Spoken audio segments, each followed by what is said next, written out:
हाय दोस्तों, जैसा कि हम लोग जानते हैं कि हम लोग जो भी हम लोग पढ़ते हैं, पढ़ाई करते हैं, कक्षा 1 से हम लोग एडमिशन लेके हम लोग इंटर कर लेते हैं, उसके बाद बीए और बीएससी भी कर लेते हैं। लेकिन ज़्यादातर हमको अपने संविधान के बारे में नहीं पता है कि संविधान क्या है, संविधान के में वो हमारा अधिकार क्या है, हमारे जो मूल जो राइट है, हमारे फंडामेंटल राइट्स क्या है, क्या नियम है, किस तरीके से क्या है, हम लोगों को नहीं पता होता। यहाँ तक कि हम भी ग्रेजुएशन कर चुके हैं, लेकिन हमें कहीं पर भी ये हमारे देश की जो शिक्षा प्रणाली है उसका ये दुर्भाग्य है कि हम लोगों को संविधान शुरू से नहीं पढ़ाया जाता है। आगे चल के कोई सरकार अगर आएगी, नई शिक्षा नीति अगर आएगी, तो उसमें इसको होना चाहिए कि हमको 6th क्लास से या 9th क्लास से संविधान के बारे में बताना चाहिए, ताकि हम लोग बहुत अच्छी तरीके से संविधान को समझ सकें। तो हम आपको ये बताएंगे स्टेप बाय स्टेप कि संविधान, ये हमारा देश जो है किस तरीके से चलता है और संविधान का इसमें क्या रोल है। सब लोग हम लोग जानते हैं कि हमारे देश का नाम भारत या इंडिया है, और जब ये आज़ाद हुआ था, भारत में जब हमारा स्वतंत्र हुआ था, उसके बाद हर देश किसी न किसी संविधान का मतलब होता है वो किताब जिसमें किसी भी देश को चलाने के नियम और कानून होते हैं, उसको संविधान कहा जाता है। हमारे देश के आज़ाद होने से पहले बहुत से देश जो आज़ाद थे, स्वतंत्र थे, फ्रीडम थे, उनके पास उनका संविधान था, नियम कानून थे कि वो अपना देश किस तरीके से चलाएंगे। जब हमारा देश आज़ाद हुआ तो हमको भी संविधान की ज़रूरत पड़ी, जैसा कि हम लोग सब लोग जानते हैं कि 1947 15 अगस्त 1947 को हमारा देश आज़ाद हुआ था, और उसके बाद संविधान लिखने की प्रक्रिया शुरू हो गई। और हम लोग सब जानते हैं कि संविधान को किसने लिखा था, तो हमारे डॉक्टर भीमराव अंबेडकर ने हमारा जो है संविधान लिखा था।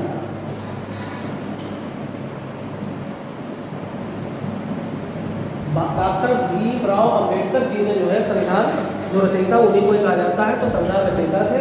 और उसके बाद संविधान की किस तरीके से ये संविधान वर्क करता है हमारे इंडिया में, तो वो हम आपको बताते हैं और कितने इसमें इसको बहुत डीपली से बताएंगे। तो सबसे पहले संविधान हमको 3 तरीके से संविधान को बांटा गया है। तो संविधान में एक विधायिका होती है, कार्यपालिका और न्यायपालिका।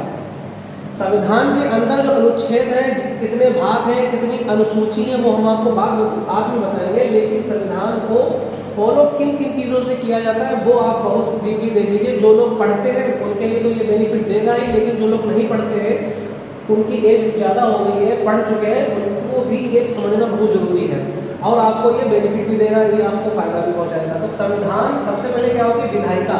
हम लोग सब जानते हैं कि विधायिका जो है उसके 2 टुकड़े होते हैं। एक सांसद जो हमारे पूरे भारत में एक सांसद है, और उसके बाद विधानसभा, जो हर राज्य की अपनी एक विधानसभा होती है। किसी किसी राज्य में विधान परिषद भी होता है। तो ये हमको पता है कि सांसद हमारे पूरे भारत में एक है, जहाँ पर प्रधानमंत्री और सांसद बैठते हैं। सांसद में 2 सदन होते हैं। सदन का मतलब होता है हाउस, यानी कि 2 घर। तो सांसद के 2 घर होते हैं, 2 सदन होते हैं। एक कहा जाता है लोकसभा और एक कहा जाता है राज्यसभा। यहाँ तक भी ज़्यादातर लोगों को पता है। तो लोकसभा वो होता है जिसका अभी इलेक्शन होने वाला है, जिसको हम लोग MP यानी कि मेंबर ऑफ पार्लियामेंट या सांसद कहते हैं, जो लोगों के वोटों से चुनकर जो है सांसद में पहुंचाया जाता है, उसको लोकसभा कहते हैं। एक सदन दूसरा होता है राज्यसभा। इस राज्यसभा को उच्च सदन कहते हैं और लोकसभा को निम्न सदन कहते हैं। ये उच्च सदन होता है, इसमें 6 साल का कार्यकाल होता है, इसमें 5 साल का कार्यकाल होता है, जैसा कि सब लोगों को पता है। और ये लोगों के चुने हुए प्रतिनिधित्व के द्वारा राज्यसभा चुने जाते हैं, और कुछ राष्ट्रपति द्वारा राज्यसभा चुना जाता है, ये सबको पता है। सांसद के पास संविधान में करेक्शन करने का, संविधान में एक्ट बनाने का, एक्ट को जो है संशोधन करने का, कोई भी कानून, नया कानून बनाने का, और नए कानून या पुराने कानून को संशोधन करने का पावर होता है सांसद के पास, जिसमें लोकसभा और राज्यसभा के सदस्य मिलकर 2/3 बहुमत से किसी भी कानून को पास कर सकते हैं। और ये सिर्फ और सिर्फ सांसद के पास होता है कि संविधान में करेक्शन या संविधान में नए कानून को बनाने की पावर सिर्फ सांसद के पास होती है, विधानसभा के पास नहीं होती है। विधानसभा के भी 2 सदन होते हैं, एक विधानसभा और एक विधान परिषद। विधानसभा जिसको MLA भी कहा जाता है, विधान परिषद जिसको MLC कहा जाता है। तो 6 या 7 राज्यों में विधानसभा और विधान परिषद दोनों होते हैं, बाकी सब में विधानसभा है, विधान परिषद नहीं है।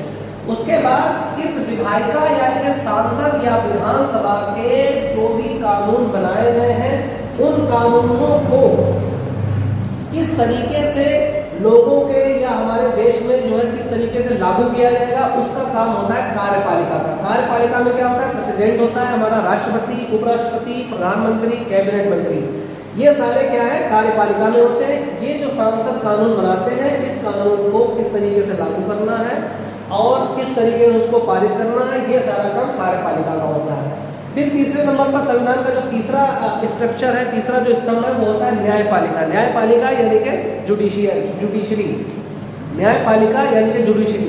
न्यायपालिका भी 3 तरीके की होती है। सबसे छोटे निम्न स्तर पर जो होता है वो डिस्ट्रिक्ट कोर्ट होता है, जिसको हम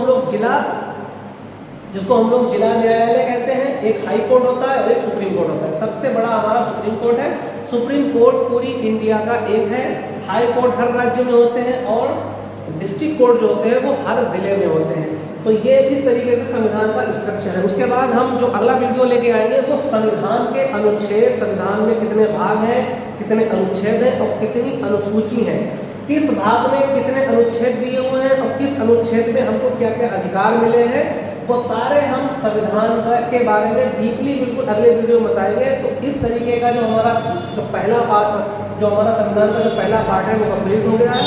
उसके बाद धीरे धीरे हम संविधान के अंदर जाकर संविधान के अनुच्छेद बताएंगे। तो आप लोग ज़्यादा से ज़्यादा इस वीडियो को देखें और जो भी मेरी वीडियो संविधान के बारे में आए उस वीडियो को